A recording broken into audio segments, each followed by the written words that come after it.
If you remember the name Daniel Puder, he was an ex-WWE Tough Enough winner. I remember him for being in the Royal Rumble many years back and just getting totally destroyed by the 4 or 5 men that were involved in that. And I remember Bob Holly specifically just taking him to the woodshed, so to speak. Daniel Puder, that's an interesting name because he was actually a former TSC News guest. And since you brought him up, let's take a look back at the time he had a little confrontation with new WWE Hall of Famer Kurt Angle. Your incident with Kurt Angle, for some younger fans that may not know, I believe Angle had some type of amateur wrestling challenge or grappling challenge years ago, I believe back in late 2004 on SmackDown when you guys were doing the $1 Million Tough Enough. Yeah. And Angle kind of dominated all the contestants, and you were up. He took you down. I guess he tried to hurt you, and you instinctively locked in a Kimura and almost broke his arm and made him tap out until Jimmy Corderas counted the 1, 2, 3, even though your shoulders weren't down on the mat. What was that like in the heat of the moment? And I'd imagine the aftermath was pretty wild.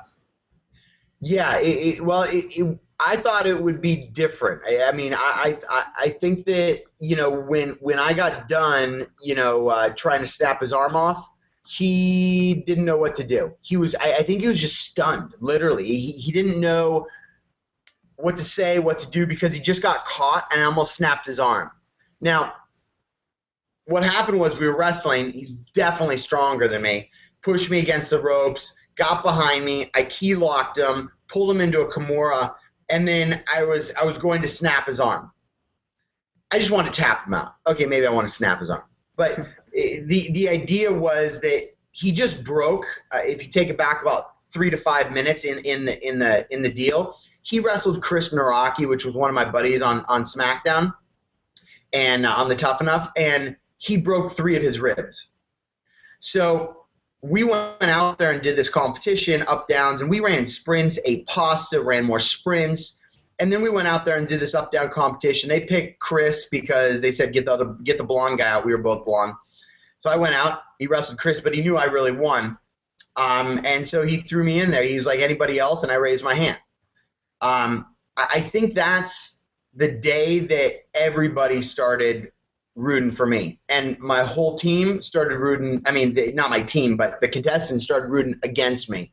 So it was pretty interesting to see how fast people can turn on you because, man, and they were out partying all the time. I was trying to go to sleep, get my rest, get my workouts in, eat the right food. So it was pretty cool to be able to see how hard I was working. And it was nuts. It was a good time, though. Good time. All snapping Kurt Angle's arm, and you guys had beef for a long time. Is it true that Dana White tried to book you versus Kurt Angle sometime? I believe probably would have been around like 06, 07? Yeah, so I was on Tough Enough. Actually, the first time I was on Tough Enough.